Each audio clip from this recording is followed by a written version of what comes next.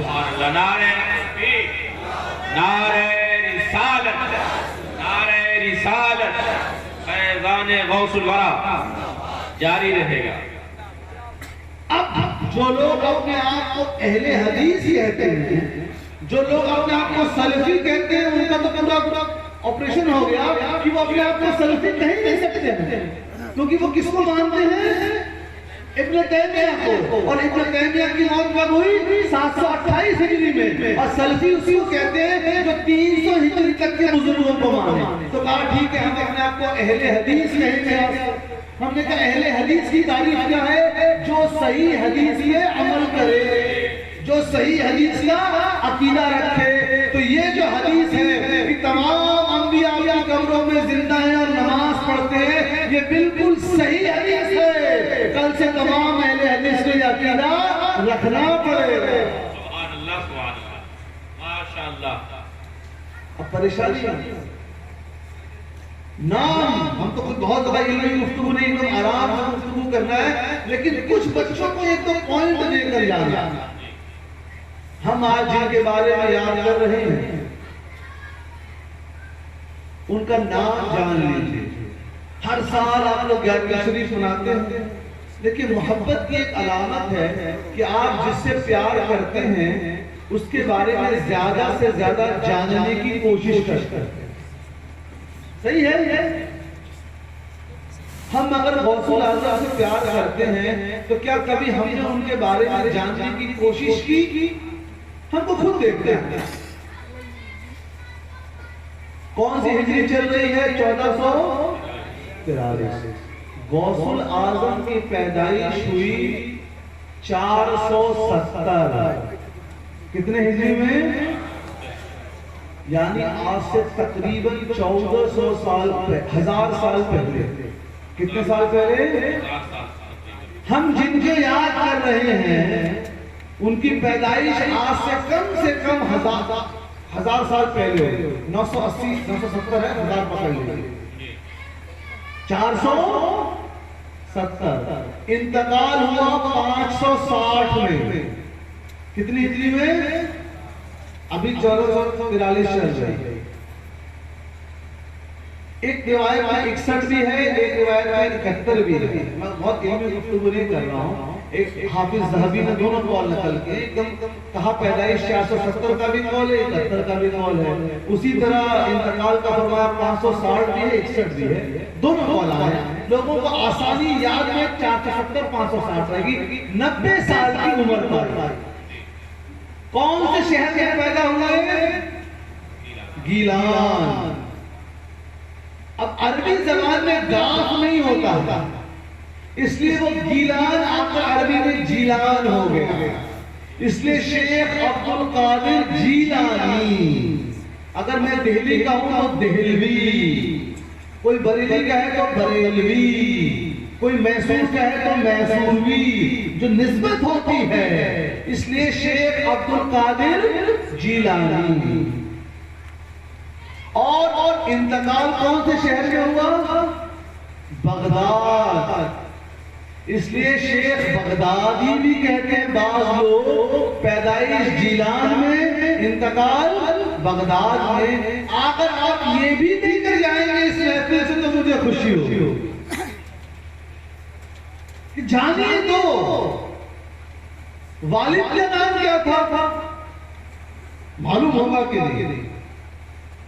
हजरत मूसा बिन जंगी दोस्त। अब यहाँ फिर अहले इल्म की तवज्जो के नुक्ता बयान करूंगा। बाद रवायतों में है मूसा बिन जंगी दोस्त और बाद में मूसा जंगी दोस्त। अम्मी वालिदा का नाम फातिमा, लक़ब उम्मुल खैर। इतना याद है। अब आइए तकरीर की तरफ। गौसुल आजम के जो वालिद थे वो जवानी के दौर में एक बार नहर नदी के बगल से गुजर रहे थे। एक फल गिरा हुआ था, उन्होंने फल को उठा के खा लिया।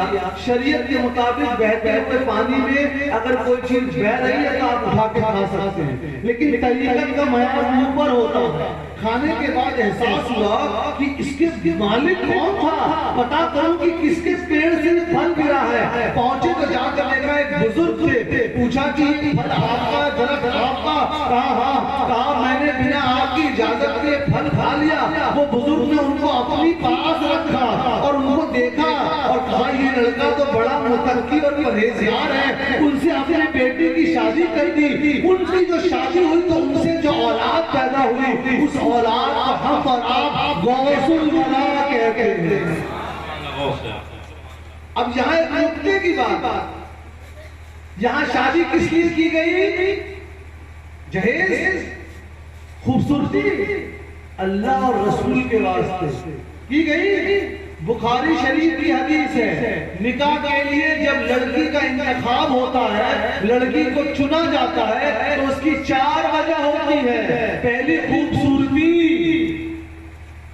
हमको अपने घर में चांद जैसी बहू लानी, कुछ लोग खूबसूरती। दूसरी वजह हुजूर अलैहिस्सलाम ने फरमाई दौलत, हमको बहुत जहेज मिलेगा, बहुत खानदान अमीर घर की बच्ची है। इसके चलते क्या हो रहा है, घरों में बच्चियों की उम्रें निकल रही हैं और लोग जहेज का मुतालबा करते हैं। ये जहेज मांगकर आप दुनिया को क्या बता रहे हैं, हमारा बेटा निकम्मा और निखट्टू है, वो कमा कर घर नहीं चला सकता, आपकी बेटी जो लेकर आएगी उससे हमारा घर चलेगा, यही है ना। तीसरा हुजूर ने फरमाया, अच्छी गुफ्तगू है। तीसरा हुजूर इस्लाम ने फरमाया हसब व नसब, फला खानदान में बिरादरी में शादी करेंगे।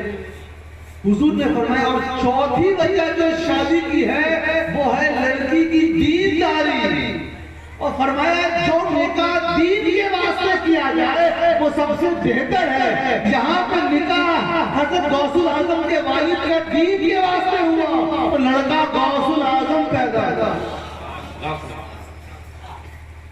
हज़रत उमर रज़ी अल्लाह अन्हु का दौर था जब वो खिलाफत का, वो रात को घूमा करते थे देखने के लिए कि कोई परेशान हाल तो नहीं है। तो देखा एक बुढ़िया अपनी बच्ची से कह रही है दूध में पानी मिला दो। तो लड़की ने कहा अम्मी जान, हज़रत उमर ने तो मना फरमाया है कि कोई भी दूध का व्यापारी पानी नहीं मिलाएगा। तो उसकी मां ने कहा वो तो अपने घर में होंगे, इस वक्त थोड़ी देख रहे हैं। लड़की ने कहा अम्मी लेकिन अल्लाह ताला तो देख रहा है।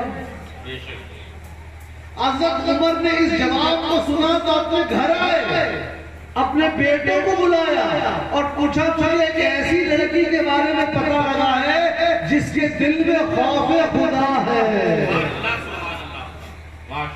लड़कों ने ये नहीं पूछा आपका गोरी है ये काली है, जहेज कितना लाएगी, नाम कैसी है, ना ना ना, खौफ खुदा है। एक लड़का शादी के लिए फौरन तैयार हो गया।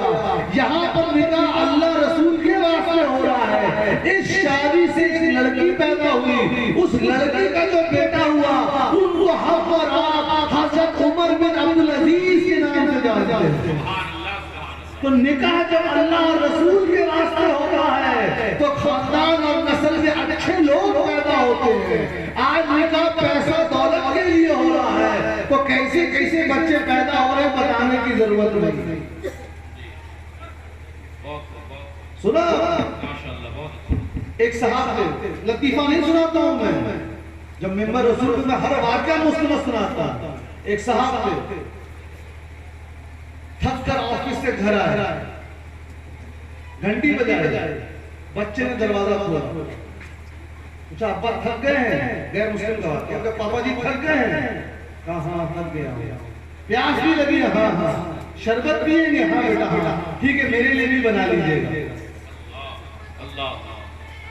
ये हो गया क्योंकि हमने अपने निकाह को शरीयत के मुताबिक नहीं रखा है। आइए फिर गौसुल आजम की तरफ चले। पैदा हो गए कहा 470 में गिलान में पैदा हो गए। वालिदा ने 12 साल की उम्र तक मुकम्मल तालीम लिया और गौसुल आजम से पूछा गया आपको कब पता लगा कि आप अल्लाह के वली हैं? फरमाते हैं जब मैं 12 साल का हुआ तो मैंने फरिश्तों को बात करते हुए सुना कि इस लड़के को जाने दो ये अल्लाह का वली है। 12 साल की उम्र में उनको इल्म हुआ, वली तो वो पैदाइशी थे। 18 साल की उम्र तक गौसुल आजम ने उसी गिलान में इल्म हासिल किया। कितने साल की उम्र तक?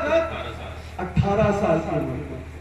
18 साल की उम्र में उनकी वालिदा को फिक्र हुई कि मुझे अपने बेटे को हाई एजुकेशन के लिए, उच्च तालीम, उच्च शिक्षा के लिए दूसरे शहर भेजना चाहिए जहां पर बड़े उलमा रहते हैं। उस जमाने में बगदाद शरीफ उलमा का मरकज था। माँ ने बेटे को, और लंबा सफर, उस समय ट्रेन वेन कुछ नहीं था, 1000 साल पहले की बात हो रही है। लड़के को पूरा कपड़ा पहनाया, ऐसे झुब्बा भी पहनाया और झुब्बे के अंदर जो है सदर में सोने की अशरफियां डालकर सिल दिया कि बेटा नए शहर में जा रहे हो, मदरसा पढ़ोगे, पैसे की जरूरत होगी, वो लेके चले। रास्ते में डाकू आ गया। अच्छा ये लतीफा नहीं है, मेन बात ये ना किस्सा है। मैं जो भी वाकया बता रहा हूँ उस किताब का नाम लिख लीजिए। किताब का नाम है अरबी जबान में बहजतुल असरार, लिखने वाले इमाम शतरूफी हम्बली रहमतुल्लाह अलैह। इस किताब की खासियत ये है कि इसमें जो भी वाकया लिखा गया है वो सनद के साथ लिखा गया है। जैसे हदीस में हम कहते हैं हदसना, अखबरना, समीअतु, मैंने उनसे सुना, उनसे सुना, जो पूरी सनद होती है, चेन होती है, उस तरह इस किताब में जितने वाक़ये लिखे गए सबकी सनद मौजूद। जब डाकुओं ने पकड़ा तो डाकू ने पकड़ के जांच कहा जो कुछ है दे दो, तो ढूंढा, कुछ ढूंढ नहीं पाया। कहा तुम्हारे पास कुछ है? कहा हाँ मेरे पास सोने की अशरफी है। चेक किया, ढूंढ नहीं पाया, पकड़ के सरदार के पास गया, डाकुओं के सरदार के पास। कहा सरदार में इस लड़के 18 साल की उम्र है, सरदार में इस लड़के के पूरे कपड़े को जांच लिया और इसके पास मुझे कुछ नहीं मिला, लेकिन जब मैं इससे पूछता हूँ कि तुम्हारे पास कुछ है तो कहता हाँ मेरे पास सोने की अशरफी है। सरदार ने पूछा लड़के का तुम्हारे पास सोने की अशरफी है? हाँ हाँ। कहा निकालो, अपना सतरी फाड़ कर निकाल दिया। अब सरदार ने एक सवाल किया, अगर तुम चाहते तो इसको छिपा के रख सकते थे, लेकिन तुमने दिखा क्यों दिया? कहा जब मैं घर से निकला सफर के लिए तो मेरी वालिदा ने कहा था बेटा कभी झूठ मत बोलना। आज अपने समाज को हम देखें, अब्बा बगल में बैठे हैं, फोन आ रहा है किसी साहब का, अब्बा का बात करने का मन नहीं है, बेटे लो अब्बा को कह दो कि अब्बा घर में नहीं। सही है, हम खुद अपनी औलाद को झूठ बोलना सिखा रहे हैं। और उससे दुख की बात, आज लोग झूठ को कबीरा गुनाह नहीं समझते हैं, जबकि गुनाह की दो किस्में होती हैं, एक छोटी और एक बड़ी। झूठ बोलना बड़े गुनाहों में है, झूठ आम हो चुका है। फिर कहते हैं हमारे रिस्क में बरकत नहीं है, धोखा हम दे रहे हैं। अगर हम गौसुल आजम की सीरत पढ़ रहे हैं तो इसमें भी तो गौर करें कि कितने सच्चे थे वो। डाकू एकदम मुतासिर हो गया कि 18 साल का लड़का झूठ नहीं सच बोलता है, उनके हाथ पर पूरे डाकू 40 डाकू ईमान लाकर इस्लाम कबूल कर लिया। नारे तकबीर, नारे रिसालत, जश्न गौसुल वरा, सुभान अल्लाह, सुभान अल्लाह। गौसुल आजम से पूछा गया एक बार कि आपको अल्लाह ताला ने इतना ऊंचा मकाम जो अता किया है तो उसकी आपको क्या वजह लगती है कि आपकी कौन सी अदा अल्लाह को ज्यादा महबूब रही होगी? कहा दो अदा। तो मुझे लगता है कि अल्लाह ताला को मेरी दो अदा बहुत पसंद आई होगी। एक भूखों को खाना खिलाना, और तसव्वुफ की तालीम में कहा गया है अगर तुम चाहते हो कि तुम्हारी रूहानी तरक्की जल्दी हो तो भूखों को खाना खिलाओ। फरमाया दूसरा मेरी आदत, मेरी खसलत, मेरी अदा जो मैं लोगों के साथ नरमी से पेश आता। आज आप देखिए हम गौसुल वरा का नाम लेने वाले, हम अपने माँ बाप से चिल्लाकर बात करते हैं। अम्मा बगल में बैठी है, बेटा बाजार से जरा जाओ सब्जी ले आओ, दवा ले आओ, तो बेटा हुक्म क्या देता, जवाब क्या देता है? अम्मा बिजी हूँ, मैसेज फॉरवर्ड कर रहा हूँ। बेटा क्या मैसेज फॉरवर्ड कर रहे हो? माँ बाप की बात माननी चाहिए। अलमिया देखिए, माँ बाप की रियल लाइफ की बात नहीं मान रहा है, लेकिन दोस्तों में अच्छा बनने के लिए मैसेज फॉरवर्ड हो रहा है कि माँ बाप की बात मानो। हम अगर गौसुल आजम से मोहब्बत करते हैं तो अपनी जिंदगी में हम अमल लाएं, खाली इंटरनेट और मोबाइल पे अच्छा ना बने। गौसुल आजम रज़ी अल्लाह अन्हु का एक वाक़या आप लोग बहुत सुनते हैं, मैं भी सुना हूँ, लेकिन मेरे सुनाने का अंदाज अलग होगा। गौसुल आजम ने 50 साल की उम्र में शादी की, 40 साल की उम्र में खुतबा देना, वाज देना शुरू किया। 40 साल 50 साल तक क्या करते रहे ये हमारे बच्चे नहीं जानते। ये जरूर सुना कि एक औरत आई, कहा मैं अपने बच्चे को आपका शागिर्द बनाना चाहती हूँ। फरमाया ठीक है शागिर्द बना दो। कुछ महीने के बाद वो औरत वापस आ गई और देखी लड़का एकदम पतला दुबला है। माँ का दिल बड़ा दुख, पहुंची गौसुल आजम के पास, देखी गौसुल आजम मुर्गा तनावुल फरमा रहे हैं। फरमाया आप मुर्गा खा रहे हैं, मेरे बेटे को सूखी रोटी दे रहे हैं, ये क्या मामला है? फरमाया अच्छा रुको, और कहा कौन हुक्म दिया? कुन बिइज़्निल्लाह, अल्लाह के हुक्म से तू जिंदा हो जा। वो मुर्दा जिंदा हो गया। फरमाया अगर तू चाहती है कि तेरा बेटा इस रास्ते पर चले तो उसको आज कम खाने दे। तो हम जब गौसुल आजम की करामात की बात करते हैं और जो लोग एतराज करते हैं वो लिख लें, ये कौन सी किताब में वाक्या लिखा है? बहजतुल असरार। लिखने वाले इमाम शमशुद्दी हम्बली थे। तो जो लोग गौसुल आजम की करामात बयान करते हैं उनमें हम भी हैं, लेकिन एक चीज ज़हन से ना उतरे कि गौसुल आजम इस मकाम तक कैसे पहुंचे हैं। वली तो वो पैदाइश थे, लेकिन अपने अल्लाह को राजी करने के लिए कुरान मजीद में वल्लज़ीना आमनू अशद्दु हुब्बन लिल्लाह, ईमान वाले तो अल्लाह ही से सबसे ज्यादा मोहब्बत करते हैं। 50 साल तक गौसुल आजम ने पेट भर के खाना नहीं खाया, पेड़ पत्ते की पत्तियां खाई और रात को सोते नहीं थे, कुछ वक्त के लिए सोते थे। ये रियायत, ये मुजाहिदा किया, कुरान शरीफ की तिलावत की, नमाज रखे तो अल्लाह ताला ने ये मकाम अता फरमाया। हमारी जिंदगी में शरीयत कितनी। अब यहाँ पर फिर थोड़ा सा ऑपरेशन होगा। जो लोग बुजुर्गों की करामात पे एतराज करते हैं, अहले सुन्नत हम तो मानते हैं, करामात का जिक्र तो कुरान मजीद में है कि नहीं है? हजरत सुलेमान अलैहिस्सलाम ने अपने राज दरबारियों से कहा तुम में से कौन है जो शिवा का तख्त ले आया? कुरान मजीद में नहीं आता। तो उनका एक दरबारी था जो गैर नबी था, ये बताना जरूरी है, जो नबी नहीं था। वो पलक झपकते ही हजारों मील दूरी से ले आया। सवाल, उसको ये मकाम किसने दिया? उसको ये ताकत किसने दी? अल्लाह ताला। अल्लाह ताला जिसको चाहे जितना चाहे उतना अता कर दे। गैर मुकल्लिदीन सलफियों के जो सबसे बड़े मौलवी साहब हैं, क्या नाम है? अभी मैंने बताया था इब्ने तैमिया। इब्ने तैमिया की एक किताब है, किताब का नाम है मजमूए फतावा इब्ने तैमिया। ये 30 जिल्दों में है, इंटरनेट पे मौजूद है। ये अपनी इस किताब के जिल्द नंबर 4 में क्या लिखते हैं सुनेंगे तो दंग रह जाएंगे।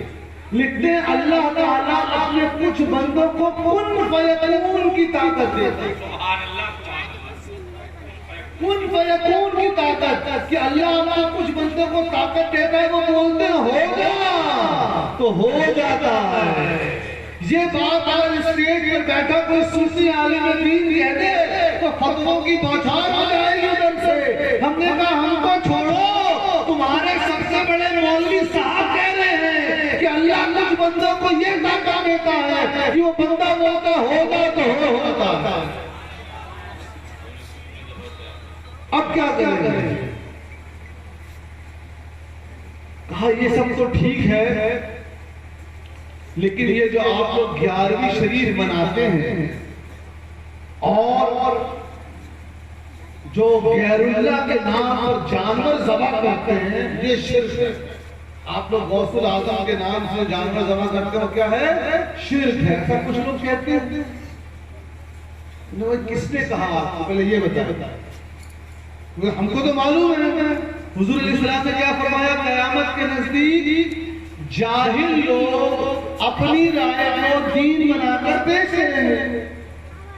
हम तो आए देखते हैं। हमने कहा भाई आपको ये बात किसने बताई कि जो हम लोग 11वीं शरीफ मनाते हैं और जानवर उस दिन हम ज़बह कर जो है वो लंगर शरीफ करते हैं, ये शिर्क किसने कहा? अब वो हमारे मौलवी साहब हैं, वो हमारे मौलवी साहब रात को स्पेशल सेशन बच्चों का लेते हैं, उन्होंने हमको ये बताया। हमने कहा मौलवी साहब को हाजिर किया गया। भाई ईद-उल अज़हा बकरीद इस्लाम ज़बान में कहते हैं, उसमें बड़े जानवर में कितने लोगों का नाम लिया जाता है? 7 गैरुल्लाह का नाम लिया जाता। अरे हजरत वो ज़बा करते वक्त तो बिस्मिल्लाह अल्लाहु अकबर पढ़ते हैं। मैंने कहा अरे के दुश्मन वही तो हम भी कह रहे हैं कि हम जो 11वीं शरीफ में जानवर ज़बा करते हैं उसमें बिस्मिल्लाह अल्लाहु अकबर ही पढ़ते हैं, हम उसकी निस्बत करते हैं गौसुल आज़म की तरफ। मतलब ये है कि हम कहते हैं कि इसका ईसाल सवाब गौसुल आज़म पर पहुंचेगा। नारे तकबीर, नारे रिसालत, मसलके आला हजरत, सुभान अल्लाह सुभान अल्लाह। इतनी छोटी सी चीज कहा, अच्छा ये आप लोग जो तकलीफ की वक्त फरमाते हैं या गौसुल आज़म कहते हैं नहीं कहना है, या सिर्फ अल्लाह को कह सकते हैं। सुना है कि नहीं हम लोगों ने? सुना है ना? चलिए माशाल्लाह। कुछ लोगों ने जवाब दिया तो तसल्ली हुई कि मैं ऐसे लोगों के बीच में गुफ्तगू कर रहा हूँ जिनको कुछ समझ में आ रहा है, जबकि मैं सच बताऊं मैं एकदम सादी गुफ्तगू कर रहा हूँ, कोशिश कर रहा हूँ एकदम आसान ज़बान में समझाऊं कि बच्चों को समझ आए। क्योंकि हमारी कमेटी के भी सारे लोगों की ख्वाहिश बस यही है कि इस शहर में अगली नस्ल सनातन सुन्नी हो जाए, यही है, और कोई इस कमेटी की ख्वाहिश नहीं है। मैं सुबह से यहाँ पे उलमा मशाइख साहब के घर में रहता था, वो सब तो हजरत हमारी ख्वाहिश यही है कि हमारे नौजवान बच्चे सब जो है सुन्नी रहे, अच्छे से नमाज पढ़े, बुरी आदत छोड़ दो। मैंने कहा भाई यही हमारी भी ख्वाहिश है, हम मेहनत करेंगे। दुरूद शरीफ पढ़ लीजिए कि भाई अरबी ग्रामर में संबोधन वाचक, शुद्ध हिंदी बोले, संबोधन वाचक किसी को पुकारने के लिए 2 ही लफ्ज हैं अरबी ग्रामर में, एक या और एक अय्य। अय्युहन नबी पढ़ते नहीं, हर्फ निदा 2 ही। अब आप हर नमाज में हुजूर को या के साथ पुकारते हैं, आपको मालूम ही नहीं है अय्युहन नबी का वही सिगा है जो या था। कभी मोहम्मद मौलवी साहब ने कहा था कि नहीं, हमने कहा मौलवी साहब को बुला के लाइए कि पूरे कुरान मजीद में कहाँ ला इलाहा इल्लल्लाह मुहम्मदुर रसूलुल्लाह लिखा है। पूरे कुरान मजीद में एक साथ ला इलाहा इल्लल्लाह मुहम्मदुर रसूलुल्लाह एक जगह भी नहीं लिखा है, एक जगह नहीं लिखा, एक साथ। तो हम लोग मानते हैं कि नहीं? क्यों? क्योंकि हदीस शरीफ में जिक्र है। हम अहले कुरान नहीं हैं कि सिर्फ कुरान को मानते हैं। अल्लाह ने क्या फरमाया? या अय्युहल्लज़ीना आमनू अतीउल्लाह व अतीउर रसूल व उलिल अम्रि मिनकुम। ऐ लोगों जो ईमान लाए, तुम अल्लाह को मानो, अल्लाह की इताअत करो यानी कुरान मजीद को, और रसूलुल्लाह की इताअत करो यानी हदीस और सुन्नत को निभाओ। याद रखिए। अब सहाबा ने या रसूलुल्लाह कहा कि नहीं, सारा मामला ये। अच्छा सहाबा हुजूर से कितनी मोहब्बत करते थे मालूम है आपको? 2 हदीस शरीफ बयान करो। सही बुखारी किताबुल लिबास, उम्मुल मोमिनीन उम्मे सलमा रज़ी अल्लाह अन्हा फरमाती हैं, जब भी किसी सहाबी को बुरी नजर लग जाती या बुखार हो जाता तो वो मेरे पास आते, मेरे पास हुजूर का एक मोए मुबारक था, बाल मुबारक शरीफ। इमाम इब्न हजर अस्कलानी फतहुल बारी में फरमाते हैं कि इस बाल मुबारक को एक चांदी के बर्तन में रखा जाता था, उसका नाम जिंजबान था। तो जब भी किसी सहाबी को बुखार होता तो हुजूर के बाल मुबारक को लेते, पानी के बर्तन में घुमाते, पी लेते और उनका बुखार सही हो जाता। ये अमल बरेली शरीफ के लोग नहीं कर रहे हैं, ये अमल बगदाद शरीफ के लोग नहीं कर रहे हैं, ये अमल अजमेर शरीफ के लोग नहीं कर रहे हैं, ये अमल सहाबा किराम कर रहे हैं। हजरत हमारे मौलवी साहब ने हमको आज तक ये हदीस नहीं बताया। मौलवी साहब क्यों इन हदीसों को छुपा रहे हैं? सही मुस्लिम की हदीस, मदीना शरीफ में जब कोई बच्चा बीमार होगा, हुजूर के झुके मुबारक को लिया जाता, पानी के बर्तन में डुबोया जाता, बच्चे को पानी पिलाया जाता, बच्चा ठीक हो जाता। सहाबा कर रहे हैं ये। अब आज कोई ये नहीं कर सकता है हमने 5 साल दरसे निजामी पढ़ी है इसीलिए माज़अल्लाह हम सहाबा से ज्यादा जानते हैं। आज देख सहाबा का क्या अकीदा था। मैं हदीस पढ़ने जा रहा हूं, अरबी में पढ़ूंगा, हवाले के साथ पढ़ूंगा कि पता लग जाए कि सहाबा के अकीदे में आप कौन सी जमात और कौन से। आज आपने सुना हम लोग सिर्फ बुखारी को मानते हैं, बुखारी को मानते हैं। क्यों भाई, क्यों मानते हैं बुखारी को?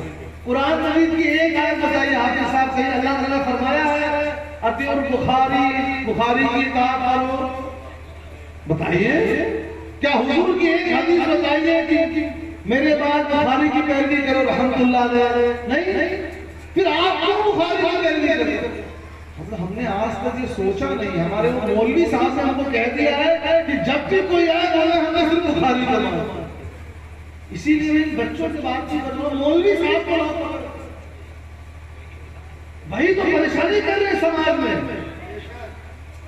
नौजवान बच्चों को घुमाना ये करना। सुनिए, इमाम बुखारी की एक किताब है अरबी ज़बान में, किताब का नाम है अल अदब अल मुफरद।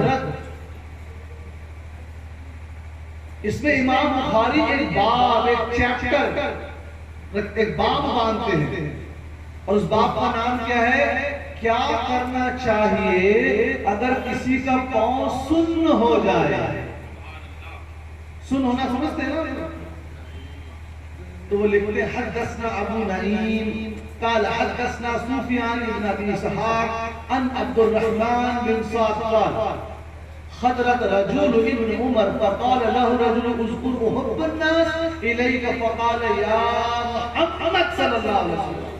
लिखते सहाबी रसूल हजरत इब्न उमर रज़ियल्लाहु अन्हु रास्ते से जा रहे थे, उनका पांव सुन्न हो गया।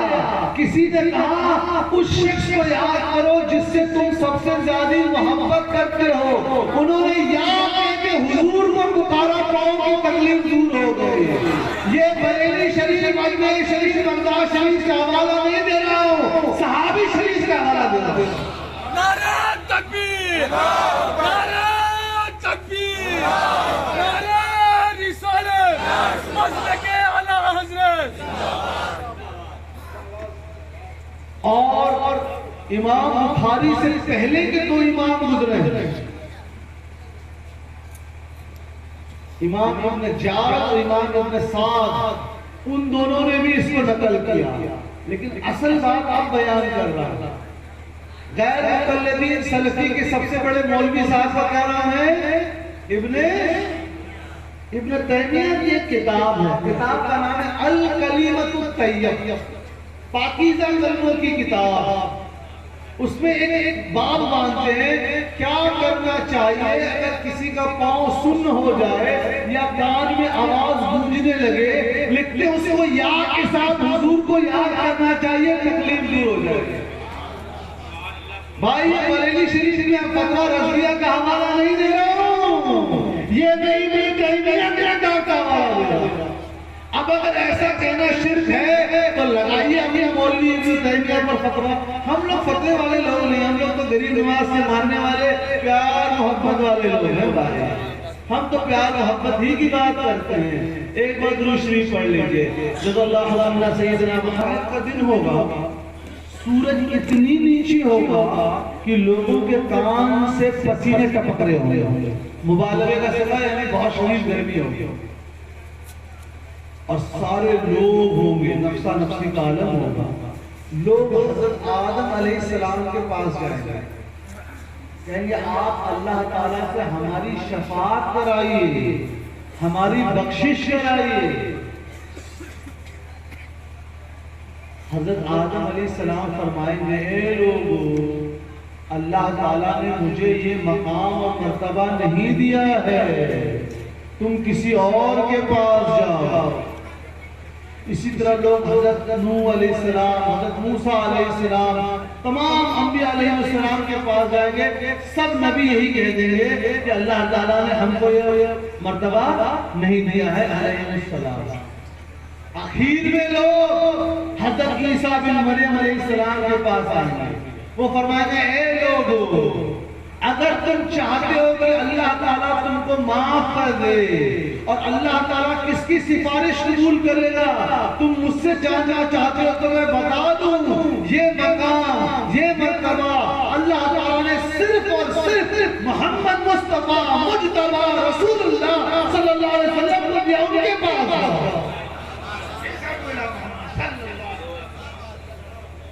इसी को मकाम महमूदा कहते हैं, शफाअत कुबरा कहते हैं। हुजूर अलैहिस्सलाम सजदा फरमाएंगे और हम गुनहगारों की बख्शिश करवाएंगे।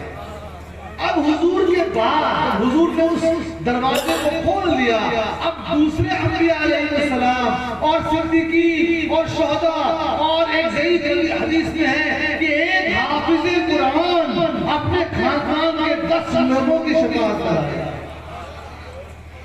हुजूर के कराने के बाद कितने लोग अपने बच्चों को कुरान मजीद पढ़ना सिखाते हैं। इंजेक्शन वाला सिलसिला जारी रहेगा, इस्लामी माशरा भी करेगा। वालिदा ने लिया गिलाफ में लपेट कर बेटी ने कुरान शरीफ रख दिया, कहा ताके पे। अब घर में कुरान खानी के दिन मौलाना का फोन होगा, हजरत आज घर में कुरान खानी है, मदरसे से बच्चे भेज देंगे।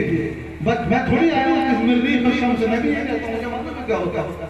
वहां से आ रहे बच्चे, मदरसे के बच्चे आ रहे हैं, उस दिन कुरान शरीफ नीचे उतर रहा है और वो मदरसे के बच्चे तिलावत कर रहे हैं। आपने उन बच्चों के ताम खाने का भी इंतजाम किया है, उनको आने जाने के किराए का भी इंतजाम किया है, फिर कुरान शरीफ की तिलावत को लपेट करके ऊपर रख देंगे।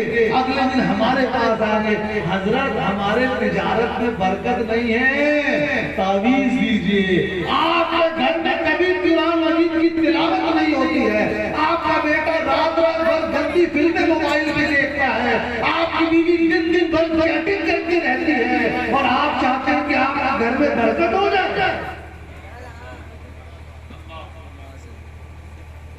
आए एक साहब, हजरत आपसे कुछ तन्हाई में बात करनी, एक शहर मैंने कहा बताइए, तन्हाई में ले गए। क्या हजरत हमारे बेटे ने प्रेम विवाह कर लिया है, लव मैरिज।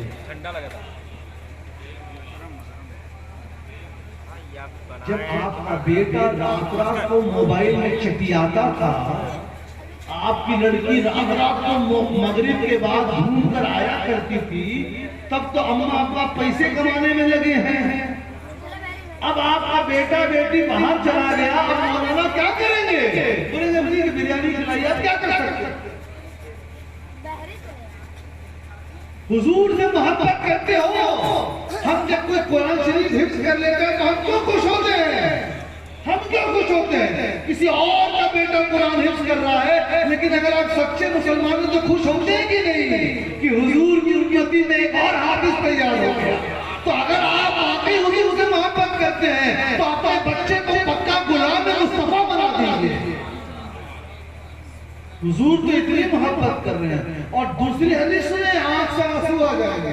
इमाम बज़्ज़ार ने इस हदीस को मुस्नद में नकल फरमाया जय्यद सनद से। हुजूर अलैहिस्सलाम फरमाते हैं, मेरी जिंदगी तुम्हारे लिए खुशखबरी है और मेरा इस दुनिया से चले जाना भी तुम्हारे लिए खुशखबरी है।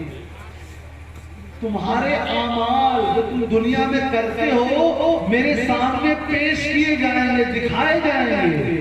अगर वो अच्छे होंगे तो मैं अल्लाह की हम्द करूंगा, और अगर तुम गुनाह और गलती करोगे तो मैं तुम्हारे लिए अल्लाह से मग़फ़िरत की दुआ करूंगा। गुनाह हम कर रहे हैं, हुजूर हमारे लिए दुआ फरमाए। हुजूर ने दुनिया को क्या दिया मालूम है आपको? पढ़ना लिखना नहीं है, आइए तारीख चले, तारीख का हवाला। आज से 70 साल पहले, सिर्फ 70 साल पहले एक कॉन्फ्रेंस हुई। उस कॉन्फ्रेंस का नाम है UDHR, universal declaration of human rights, इंसानी हुकूक का आलमी मंशूर, जिनेवा में हुई। दुनिया के तमाम मुल्कों के नुमाइंदे वहां इकट्ठा हुए और कहा ये जो काले और गोरे का फर्क है इसको खत्म करना है। 70 साल पहले तक काले लोगों को पिंजरे में बंद करके बेचा जाता था। कितने साल पहले? 70 साल पहले। आप चेक करते हैं कि हवाले से तो 70 साल पहले दुनिया वाले जागे और ये तो बहुत बुरी चीज है, काले गोरे को खत्म करना है। इमाम हिब्बान में 1400 साल पहले की हदीस की थी। हुजूर अलैहिस्सलाम ने फरमाया तुम में कोई गोरा किसी काले से अफजल नहीं है, कोई काला किसी गोरे से अफजल नहीं है। इन्न अकरमकुम इंदल्लाहि अतकाकुम, तुम में अल्लाह के सबसे करीब वो है जो ज्यादा मुतक्की परहेजगार है। दुनिया से जातिवाद, नस्लवाद, रंगवाद किसने खत्म किया? हुजूर अलैहिस्सलाम। और हुजूर ने क्या दिया दुनिया को? सुनिए, ये पढ़ने के लिए आपको उसूल शाशी नहीं खोलनी है। हमारे बच्चे तारीख नहीं पढ़ते। एक साहब आए, मैंने कहा आपके बेटे को कितनी कुरान शरीफ की सूरतें याद है? ये हमारा बच्चा दीनी तालीम में थोड़ा कमजोर है क्योंकि असली तालीम स्कूल जाता है, असली तालीम में। ठीक है, बुलाइए। बच्चे सवाल किया, name 3 Muslim freedom fighters, 3 Muslim स्वतंत्रता सेनानी के नाम बताओ। जवाब नहीं। मैंने कहा tell me the difference between independence day and republic day. गणतंत्र दिवस और स्वतंत्रता दिवस, यौम जमहूरिया और यौम आजादी में फर्क बताओ। बच्चा बता नहीं पाया। तीसरा सवाल किए, the spectacle which you are wearing, जो चश्मा जो है, was invented by a Muslim scientist called Ibn Haytham. Name 3 Muslim scientists, 3 मुस्लिम साइंसदान के नाम बताओ। बता नहीं पाया। मैंने कहा चलिए खुश हो जाइए, आपका बेटा दीनी तालीम नहीं असली तालीम में भी दिल लाता, क्योंकि आपने बच्चे के साथ कभी टाइम नहीं दिया। कभी बैठाकर बच्चों से पूछा क्या पढ़ रहे हो, कौन सी क्लास में हो? हाय बिजनेस, हाय बिजनेस, हाय बिजनेस। इसको लेकर जाओगे। कब्र में ये नहीं पूछा जाएगा बैंक बैलेंस क्या था, कब्र में पूछा जाएगा इनके मुताल्लिक क्या अकीदा रखते थे, हो नहीं है। सारा मामला ही तो ठेका है, माजी का सिरा है। यही समझेंगे फिर आता है हुक्म मुस्तफा क्या। कब्र में पहला सवाल पूछा जाएगा, तुम्हारा रब कौन? आपने कह दिया अल्लाह तबारक व तआला। अब जन्नत नहीं मिल जाएगी। अगर सिर्फ अल्लाह ताला को मानने से जन्नत मिल जाती तो क्या होता? उसने सही जवाब दे दिया जन्नत में जाओ ना। दूसरा सवाल, तुम्हारा दीन क्या था? तुम्हारा दीन क्या है? क्या जवाब देंगे? इस्लाम। जन्नत नहीं मिलेगी। अगर सिर्फ अल्लाह तबारक व तआला और इस्लाम को मानने से जन्नत मिल जाती तो कहा ठीक है जाओ जन्नत में जाओ। अब तीसरा सवाल किया जाएगा, हुजूर का चेहरा मुबारक दिखाया जाएगा और पूछा जाएगा इस शख्स के बारे में क्या अकीदा रखते थे, जिंदगी में दुनिया में इनके बारे में तुम क्या अकीदा रखते थे? तो हम गुलामान मुस्तफा क्या कहेंगे? नबी अल्लाह और रसूल अल्लाह, कि ये अल्लाह के नबी और अल्लाह के रसूल है। और अरबी ज़बान में नबी का मतलब ही होता है गैब की बात बताने वाला। अब चौथा सवाल नहीं पूछा जाएगा, ये मेन बात। यानी कौन से सवाल जन्नत डिसाइड कर रहा है? आखिरी वाला, कि तुम हुजूर के मुताल्लिक दुनिया में क्या अकीदा रखते थे, ये आपको जन्नत दिखाएगा। अगर आप उनसे मोहब्बत करते हैं तो सच बताइएगा, सच बताइएगा। आपके अब्बा को गाली दूं, आपके दादा को गाली दूं, मुझे यहाँ बैठने देंगे? बैठने देंगे, छोड़कर आएंगे एयरपोर्ट तक मुझे पत्थर मारकर और बोले खबरदार आइंदा हमारे शहर में आइए। सच बोल रहे हैं। आपकी बकरी चुरा लूं तो हो सकता है मुझे माफ कर दे, आते बकरी चुरा ली। आपके दादा को और अब्बा को गाली दूं तो बोलेगा अरे इतनी औकात हो गई है आपकी, दिल्ली से आए हैं और हमारे दादा के बारे में गलत बोल रहे हैं, चले जाइए। तो मेरे भाइयों, दिल पे हाथ रखकर बताइए, जो जन्नत हमको दिलाएंगे, जिन्होंने गोरे और काले के फर्क को खत्म किया, जिन्होंने इंसान को जीना सिखाया, जब कोई उनके बारे में भला और बुरा बोलता है तो हम उससे कैसे मिल लेते?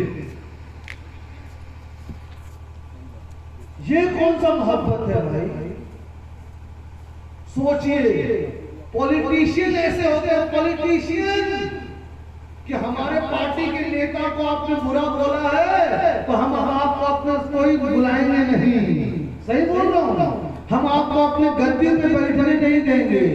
ये ईमान है, जिनको मानकर हम मुसलमान हुए हैं, हम उनको बारे में गलत बोलने वालों को दिल से मिलाते हैं, रोना आ जाता है। दुरूद शरीफ पढ़ लीजिए। मुल्ला अली अल कारी अल हनफी रहमतुल्लाह अलैह, आज से 400 साल पहले इनका इंतकाल हुआ। नकल करते इमाम मोहम्मद का कौल। इमाम मोहम्मद कौन? इमाम आजम के शागिर्द, कि एक महफिल में बैठे हुए थे, 1200 साल पहले का वाक़या, 1200 साल पहले एक महफिल में बैठे थे। किसी ने कहा हुजूर अलैहिस्सलाम को कद्दू शरीफ जो सब्जी होती है वो बड़ी महबूब थी, उनको अच्छी लगती है। ये सुनने के थोड़ी देर के बाद एक दूसरे शख्स ने कहा मुझे कद्दू पसंद नहीं है। फरमाया इमाम यूसुफ ने फौरन तौबा करो वरना तुम्हारा सर धड़ से अलग करवा दूंगा। कि तुमको जब पता लग गया कि ये चीज हुजूर को महबूब थी, तुमने कैसे कह दिया कि मुझे पसंद नहीं है? ये आके किसी घर से निजामी के मौलवी का फतवा नहीं है, इमाम यूसुफ इमाम मोहम्मद का फतवा। हनफी, मालिकी, शाफई, हम्बली, चारों फिक्र का इसका अकीदा है, चारों का हुजूर की शान में अदनासी गुस्ताखी आपको इस्लाम से बाहर ले जाएगा। ये असल में मुताला न करने की वजह से तमाम चीजें होती हैं। एक बार दुरूद शरीफ पढ़ लीजिए। हम लोग मिलादुल नबी करते हैं, लोगों को इस पे भी एतराज होता है। हम लोग 11वीं शरीफ मनाते हैं, 12वीं शरीफ, 6ठी, सब पे एतराज होता है। हमने कहा जितने एतराज है आप पूछिए, हम जवाब देंगे। हमारा एक ही सवाल, कितना? जो लोग अपने आप को अहले हदीस या सलफी कहते हैं, उन लोगों ने तौहीद की 3 किस्में बांटी। तौहीद उलूहिया, तौहीद रुबूबिया, तौहीद अस्मा व सिफात। हम दुनिया के तमाम अहले हदीसों को हाथ जोड़कर सवाल करते हैं। एक कुरान शरीफ की आयत ले आइए, एक जहां अल्लाह ताला ने तौहीद की किस्में बांटी। अगर नहीं ला सकते तो एक हदीस शरीफ ले आइए। सही नहीं ला सकते तो हसन नहीं ला सकते तो गैरिही, नहीं तो ज़ईफ, नहीं तो मौजू रवायत। कयामत आ जाएगी, मुर्गा अंडा दे देगा, बैल दूध दे देगा, दुनिया का कोई अहले हदीस तौहीद की 3 किस्मों का हवाला नहीं लाता है।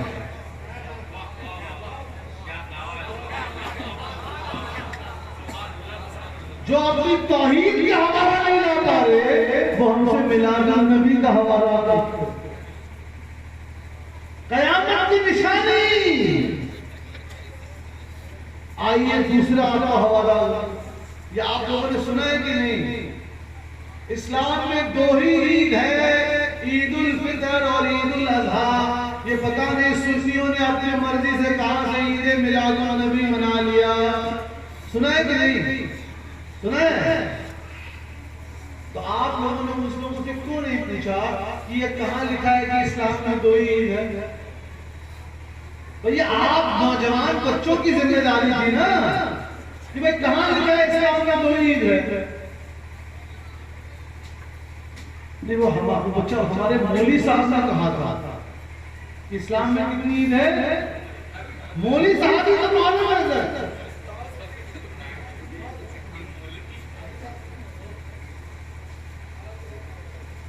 सुनन अबू दाऊद में हुजूर अलैहिस्सलाम ने फरमाया अल जुमअतु लिल ईदी मुस्लिमीन। हुजूर अलैहिस्सलाम ने फरमाया हर जुमा मुसलमानों के लिए ईद का दिन है।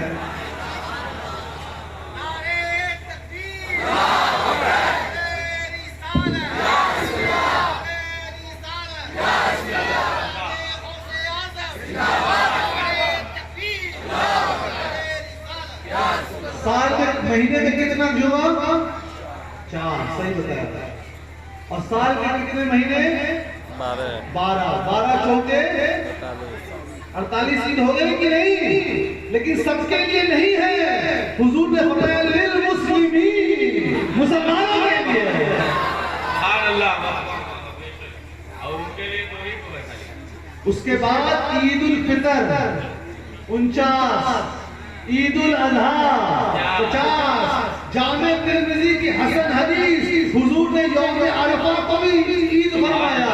51 ईद हुई और जिनके वसीले से 51 ईद मिली है इमाम कस्तरानी मवाहिब में लिखते हैं उनकी विलादत का दिन भी ईद का दिन है।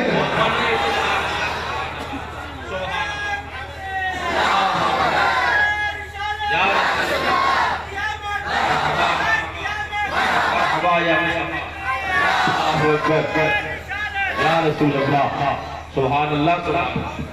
अब आइए हम देखिए आराम से, क्योंकि मैं पढ़ाता हूं तो मेरा अंदाज भी है कि बच्चे को समझाना है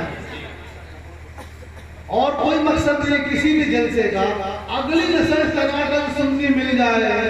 बुजुर्गों, सहाबा, अहले बैत, उलमा, मशाइख से मोहब्बत आप समझ लीजिए आपका शहर महफूज है इंशाअल्लाह। और अगर आपके शहर में ये लोग आ गए हैं तो यानी खतरे की घंटी बज रही है। जो लोग यूं पांव फैला के नमाज पढ़ते हैं, अब इसका हवाला भी सुनिए और ये थोड़ी तवज्जो की इल्मी गुफ्तगू है। मैं 5 मिनट आप लोगों का अटेंशन चाहूंगा। सही बुखारी किताबुल अज़ान में इमाम बुखारी रहमतुल्लाह अलैह हदीस में फरमाते हैं अल्लाह के रसूल अलैहिस्सलाम ने फरमाया ए लोगों साहबा, जब तुम नमाज में सफों में खड़े रहो, सब समझते हैं ना, कतार पंक्ति रो, तो अपने सफों के दरमियान गैप फासला मत छोड़ो। अगर तुम्हारे बीच में गैप रहेगा तो शैतान तुम्हारे दिलों के बीच में गैप फासला पैदा करेगा। ठीक है, ये हुजूर अलैहिस्सलाम ने फरमाया। इसके बाद इमाम बुखारी रहमतुल्लाह अलैह एक सहाबी का कौल नकल करते हैं। एक सहाबी फरमाते हैं कि जब हमने हुजूर के इस हुक्म को सुना तो हमने अपने कंधे को बगल वाले नमाजी के कंधे से जोड़ लिया। हमने अपने घुटने को बगल वाले नमाजी के घुटने से जोड़ लिया। हमने अपने एड़ी को बगल वाली नमाजी की एड़ी से जोड़ लिया। ये अब अहले हदीस हज़रात कहते हैं कि देखिए सहाबी ने अपने एड़ी को बगल वाली नमाजी की एड़ी से जोड़ा, इसीलिए हम जब पाँव फैलाते हैं ताकि बगल वाली नमाजी की एड़ी से हमारी एड़ी, ये वो लोग कहते हैं। हमने कहा ठीक है भाई, हम तो वैसे भी गरीब नमाज नहीं मानने वाले, हम तो ऑपरेशन की प्यार मोहब्बत से ही करते हैं। हमने कहा हमारा एक सवाल आप लोग सहाबा के कौल को हुज्जत मानते हैं कि नहीं, पहले ये बताएं, क्योंकि हुजूर ने तो नहीं किया, ये तो सहाबी ने किया। हम अहले सुन्नत के नजदीक तो सहाबा का कौल और अमल भी हुज्जत है। आप बताइए कि आपके नजदीक भी सहाबी का कौल हुज्जत है कि नहीं? हाँ है। हमने कहा तो ठीक है। एक सवाल बुखारी में कि हजरत उमर रजी अल्लाह अन्हु मस्जिद में आए, लोग अलग अलग जमातों में नमाज पढ़ रहे थे रमजान मुबारक में, उन सबको एक किया और हजरत उमर ने फरमाया हाज़ा निअमतुल बिदा, मैंने कितनी अच्छी बिदअत का शुरुआत की है। इसीलिए अहले सुन्नत के नजदीक हनफी, मालिकी, शाफई, हम्बली चारों के नजदीक बिदअत की 2 किस्में होती हैं, अच्छी और बुरी। अहले हदीस कहते हैं नहीं जी बिदअत अच्छी नहीं हो सकती। अब आप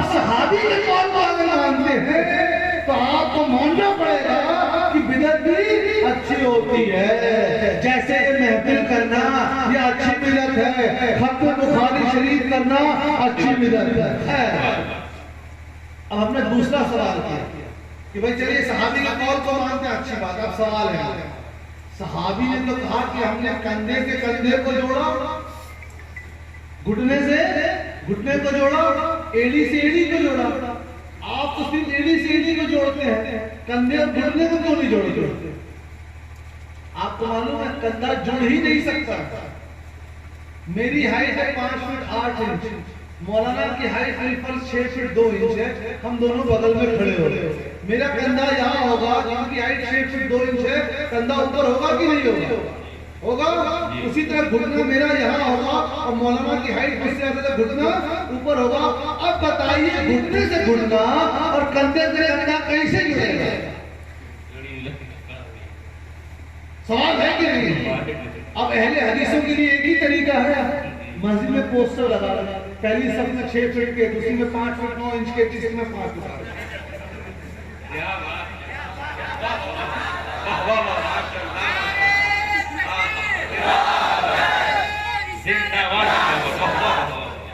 माशाअल्लाह माशाअल्लाह। अब बताइए उलमाए अहले सुन्नत, उलमाए अहले सुन्नत, सुभान अल्लाह। दूसरा हमने कहा चलिए आपकी इस टूटी फूटी दलील को मान लिया, जवाब तो हम देंगे, अभी असल जवाब इल्मी जवाब देंगे, लेकिन हमारा एक और सवाल कि चलिए आप नमाज में जब जमात में खड़े होते तो पाँव को फैला लेते कि बगल वाले एड़ी से, लेकिन जब 2 रकात नफिल पढ़ते तब क्या फैलाते हैं? बताइए। नफिल में तो जोड़ना नहीं होता, सुन्नत में जोड़ना नहीं होता है, तो कहाँ पड़ी जाती है, तो उसमें क्या फैला के नमाज पढ़ते? कयामत आ जाए, बैल दूध दे सकता, मुर्गा अंडा दे सकता है, दुनिया का कोई अहले हदीस पांव फैलाकर नमाज पढ़ने की एक सही हदीस नहीं ला सकता।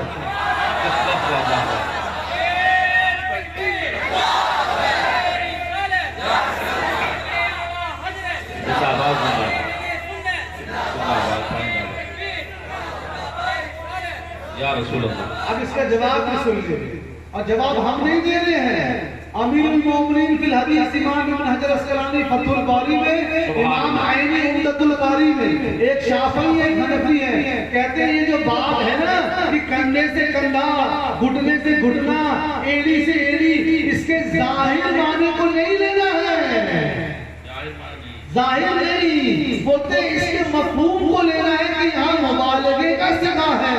जैसे मैं कहूँ वो साहब मेरे दिल के बड़े करीब हैं, तो बोलेंगे हजरत तो इतना दूर बैठे हुए आप बोल रहे हैं दिल के करीब है, बोले भाई दिल से करीब होने का मतलब होता है मैं उनसे मोहब्बत करता हूँ।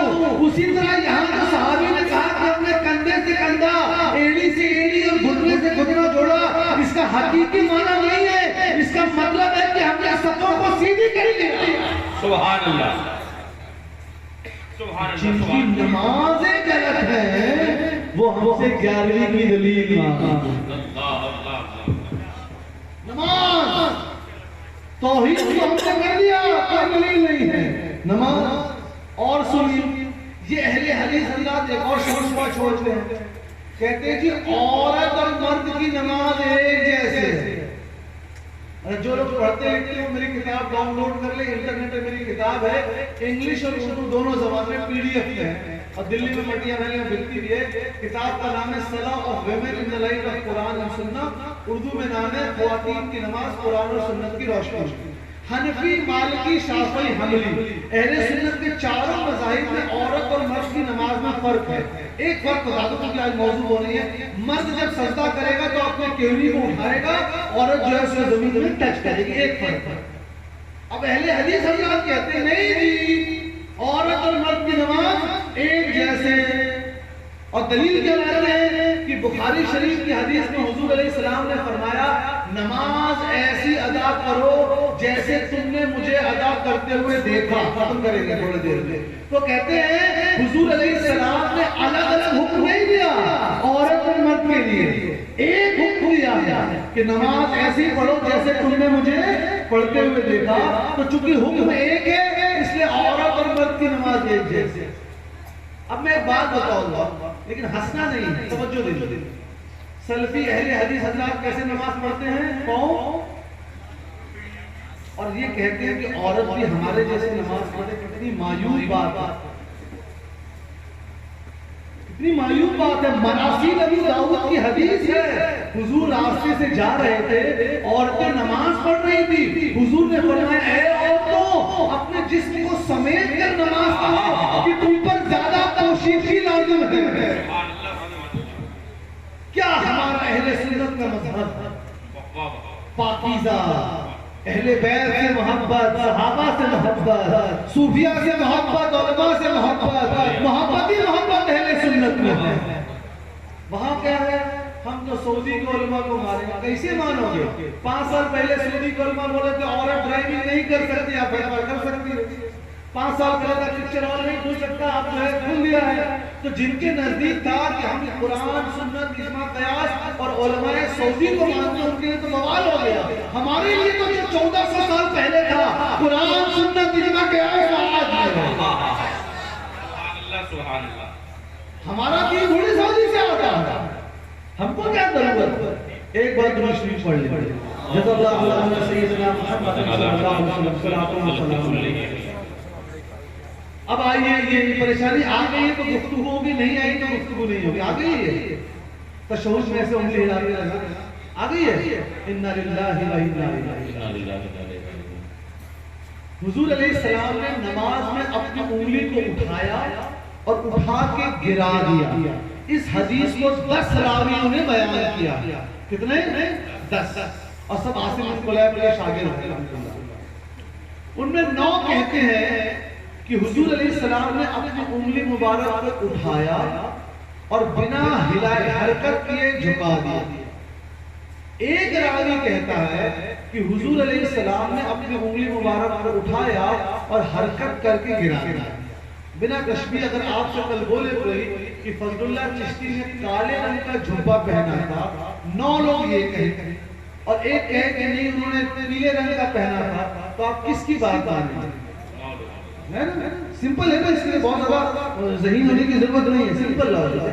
उसी तरह हदीस की इस्तिलाह में जब एक सका रावी जमहूर सका रावियों से इख्तिलाफ करे तो वो ज़ईफ होता है। अब अहले हदीस क्या बोलते नहीं कि हदीस ज़ईफ है, उनको मालूम ही नहीं कि ज़ईफ हदीस फज़ाइल और मनाकिब में कबूल है। जैसे कहा हुजूर इस्लाम ने फरमाया इल्म हासिल करने के लिए चीन तक जाना पड़े तो जाओ। ये हदीस ज़ईफ है लेकिन इसमें अमल होगा क्योंकि इसमें इल्म की फजीलत की बात हो रही है। लेकिन ज़ईफ हदीस फिक्र में अमल नहीं होती है। अब हुजूर अलैहिस्सलाम ने उंगली को उठाया, उंगली मुबारक को और गिरा दिया। 9 सहाबी कहते हैं कि हिलाया नहीं, एक कहता है कि वो हिलाया और वो ज़ईफ है। अहले हदीस हमारी मुखालिफत में इतना आगे हो गए, 9 सही हदीस को छोड़कर एक ज़ईफ हदीस पर अमल कर। मुर्गा अंडा दे देगा, बैल दूध दे देगा, दुनिया का कोई अहले हदीस तशहुद में उंगली हिलाने की एक सही हदीस नहीं ला। सुभान अल्लाह। हमारी पूरी किताब है, आप डाउनलोड कर सकते हैं। Movement of finger in Tashahhud, English और उर्दू दोनों ज़बान में है। तशहुद में उंगली हिलाना कैसा? अब आप सोचिए आपकी नस्ल कहां जा रही है, क्योंकि आप ये नहीं देखते हैं हमारा बच्चा कौन सी किताब पढ़ रहा है। आपने कभी जानने की कोशिश की मेरा बच्चा दोस्ती किसके से रहा है? सही बुखारी की हदीस हुजूर अलैहिस्सलाम ने फरमाया तुम किससे दोस्ती करते हो, इस बात का ख्याल रखो कि तुम्हारा ईमान तुम्हारे दोस्त के ईमान से मुतासिर होगा। दूसरी हदीस शरीफ में फरमाया अच्छे लोगों की सोहबत अत्तार, जो लोग खुशबू बेचते हैं उनकी सोहबत की तरह कि जब आप किसी इत्र की दुकान में जाएंगे तो वहां से खुशबू आएगी और जब वहां से निकल जाएंगे इसके बावजूद थोड़ी देर तक खुशबू आएगी। यानी अच्छे लोगों के साथ बैठेंगे तो जब तक बैठे तब भी फायदा और जब दूर चले जाएंगे तभी भी फायदा। आगे फरमाया बुरे लोगों की सोहबत लोहार की सोबत के मानंद है कि आप लोहार की दुकान में जाएंगे तो वहां चिंगारी निकलती है आपकी, आपको नुकसान पहुंच सकता है, उस गले हुए लोहे की बदबू आ सकती है। उसी तरह आपको ख्याल रखना है आपका बच्चा क्या पढ़ रहा है, मोबाइल में क्या देखता है। आपने सोचा कि हमने 25,000 का मोबाइल लेकर बहुत बड़ा काम कर दिया। पहले लोग पैसा इकट्ठा करते थे कि पैसा होगा तो उम्रा में जाएंगे, आज हमारे बच्चे पैसा इकट्ठा कर रहे हैं कि पैसा होगा तो सबसे महंगा वाला मोबाइल है। सही बोल रहा हूँ कि क्योंकि हमने अपने घरों में दीन का माहौल नहीं रखा है, हमने अपने घर में टाइम की पाबंदी नहीं रखी है। वक्त हो रहा है, मैं एक हदीस शरीफ बताऊंगा और जल्से को समेटना चाहूंगा। हुजूर अलैहिस्सलाम ने फरमाया, एक हदीस शरीफ सुनिए, फरमाया अल्लाह ताला की दो ऐसी नेमतें हैं जिसका अक्सर लोग सही हक अदा नहीं करते। अक्सर लोग, पहला फरमाया अच्छी सेहत और दूसरा फरमाया खाली वक्त, फ्री टाइम। अल्लाह ताला ने आपको जवानी दी है कि आप सजदा कीजिए, क्योंकि जब बूढ़े हो जाएंगे तो आपसे सजदा ठीक से नहीं होगा। अल्लाह ताला ने जवानी दी है कि आप रुकू ठीक से करें। अल्लाह ताला ने जवानी दी है कि कुरान शरीफ की तिलावत सही करें, लेकिन हमारे बच्चों ने गुटखा खा कर अपने मुंह को इतना छोटा कर लिया है कि मुंह खुलता नहीं है। गुटके खाने वालों की ही तो है कि जब मुंह खुलना बंद हो जाता है। मैं हाथ जोड़ बोलूंगा ऐसे डॉक्टर, प्लीज आप अपने घर में इस बला को दूर रखिए। मैंने इन आंखों से लोगों को मरते देखा है गुटखा खाने की वजह से। आप अपना पैसा वेस्ट कर रहे हैं, मेरी जेब से कुछ नहीं जा रहा है। आप आपका इलाजा कीजिए, सौंफ को भून लीजिए, नारियल को काट कर भून लीजिए और डब्बी में रखिए। जब गुटखा खाने का तलब हो वो खाइए, वरना आप तो 35 साल में चले जाएंगे, आपके साथ कोई नहीं रहेगा, आपका बच्चा और आपकी बीवी रोएगी आपके पीछे। अपनी हुजूर ने कहा अच्छी सेहत, इसका लोग हक अदा नहीं करते। दूसरा क्या फरमाया, खाली। चले जाइए किसी मुस्लिम मोहल्ले में, रात को 2 बजे तक मैंने इन आंखों से देखा है हमारे बच्चे कैरम बोर्ड खेल रहे हैं, लाइट लगा। उसका असर क्या होता है, जब 10 और चले गैर मुस्लिम मोहल्ले में चले आइए, रात को 8:30 बजे कोई नहीं दिखेगा। उसके बाद जब 10th का रिजल्ट आता है तो हमारे बच्चों के नंबर आते हैं 55, उनके बच्चों के नंबर आते हैं 90। क्यों हमारे बच्चे doctor, engineer, chartered accountant, police officer हमारे बच्चे क्यों नहीं बनते हैं? क्योंकि उनको अच्छी फिक्र नहीं दी जाती है। आप तालीम के व्यापारी हैं, आप बेहतरीन MBA कीजिए, MBA की करके ब्रांडिंग के साथ तालीम का व्यापार कीजिए। आप इल्म हासिल करके तालीम का व्यापार करेंगे तो आज 10 रुपया कमाओगे, कल 15 रुपए कमाएंगे, क्योंकि जब आपको मालूम होगा कि किस मुल्क में तालीम जाएगी तो ज्यादा पैसा लगेगा। अपने बच्चों को पढ़ाइए। तिजारत का ये कतई मतलब नहीं है कि आप इल्म से अपने बच्चों को दूर कर दें। आप इस महफिल में आए, गौसुल आजम के बारे में कुछ चीजें जाने, अपने घर में कैसा माहौल रखना है इसके बारे में कुछ जाना। जब आप जाएंगे तो एक ही इरादा लेके जाना, एक ही इरादा लेके जाना कि हमारे घर में कल सुबह से ईशा का वक्त हो गया, जिन्होंने नहीं पढ़ी पढ़ेंगे, हमारे घर में हम दीन का माहौल पैदा करें इंशाअल्लाह। आपसे कोई इस्लाम ये नहीं कहता कि दीन के माहौल का मतलब है कि आप तिजारत मत कीजिए। इस्लाम आपको करोड़पति नहीं अरबपति बनने की इजाजत देता है। अरबपति बनिए, मैं बोलता है 2.5% ज़कात दीजिए। इस्लाम ये नहीं कहता कि नहीं आपको अच्छा खाना नहीं खाना है, बेहतरीन बिरयानी खाइए, लेकिन क्या कह दिया, हलाल खाना, हराम की कमाई नहीं खाना। इस्लाम ये नहीं कहता कि आप औरतों के साथ ताल्लुक मत बनाइए और जो है जन्नत में चले जाइए, सन्यासी का जीवन बताइए, नहीं। इस्लाम कहता है शादी करो, बच्चे पैदा करो, लेकिन हलाल रिश्ते रखो, हराम रिश्ते मत रखो। अल्लाह अल्लाह बेशक मैं स्कूल कॉलेज में हूँ, मैं देख रहा हूँ खून के आंसू, हमारे बच्चे हर गुनाह में मुब्तला है। शराब हमारे बच्चे पी रहे हैं, नाजायज ताल्लुकात हमारे बच्चे हैं, मोबाइल में गंदी फिल्में हमारे बच्चे देख रहे हैं। जिस कौम के नौजवान अपनी कुव्वतों को, सलाहियतों को वेस्ट करेंगे, उसका मुस्तकबिल अच्छा कैसे होगा? अब आपके हाथ में मोबाइल है, अगर आपकी दृढ़ शक्ति नहीं है तो आप तमाम बुराइयां देख सकते हैं, और अगर आप अच्छा चुनना चाहें तो आपके पास अच्छाई का भी जरिया है कि इसमें अच्छी उलमा की तकरीर और किताबें मौजूद हैं। तो आज गौसुल वरा कॉन्फ्रेंस का यही मेरी तरफ से पैगाम है, गौसुल आज़म की सीरत जानिए, इबादत, तकवा, औलिया अल्लाह से मोहब्बत कीजिए। अच्छी बात सुनकर मुझे मालूम है कल आपको बहुत अच्छी, अरे हज़रत ने बड़ी अच्छी तकरीर की थी, हमने आज तक ऐसी तकरीर नहीं सुनी, मुझे कोई फर्क नहीं पड़ेगा। अल्लाह जान जाए कोई मैं पिछली रात को भी तकरीर कर रहा हूँ, उसने रात में तकरीर करता हूँ, मुझे खुशी तब होती है जब एक मौलाना बोले हज़रत आपकी तकरीर के बाद फलाना बच्चा बदल गया, वो नमाज़ी हो गया। सुभान अल्लाह सुभान अल्लाह। हज़रत आपकी तकरीर के बाद फलाना घर में दीनी माहौल आ गया, बच्चियां नकाब पहनने लगी हैं, और आपकी तकरीर के बाद लोग अब जमात से नमाज और तिलावत कुरान पाक कर रहे हैं। आपकी तकरीर के बाद लोगों ने जहेज देना बंद कर दिया। ये सुनता हूं तो लगता है अल्लाह ताला ने कबूल कर लिया। तो आप तमाम कमेटी मेंबरान का शुक्रिया अदा करता हूँ, आप लोगों का शुक्रिया अदा करता हूँ। आप लोगों ने दयार मोहब्बत में बुलाया, अपना कीमती वक्त दिया। मैं कोई बहुत बड़ा काम नहीं कर रहा हूँ, आप लोग कर रहे हैं। मुझे तो माशाल्लाह सुबह से लेकर 2 बार बिरयानी मिली, मछली मिली, बेहतरीन खाना मिला है, और आ गया। कुर्बानी तो आप लोगों ने दी है, ठंडी में बैठे हैं, अपने घर वालों को छोड़ कर आए हैं। तो याद रखिए, आप चाहते हैं कि इस महफिल का पूरा फायदा हो तो एकदम पक्का इरादा कीजिए, हम खुद भी बदलेंगे, बच्चों को भी बदलेंगे इंशाअल्लाह इंशाअल्लाह। यही सूफिया इकराम का पैगाम है। आप दुनिया मत बदलिए ना, सूफिया क्या कहते हैं, अपने आप को बदलो, दुनिया बदल जाएगी। अल्लाह ताला हम सबका खात्मा ईमान और इस्लाम पर करे। अब किसी का कोई सवाल है?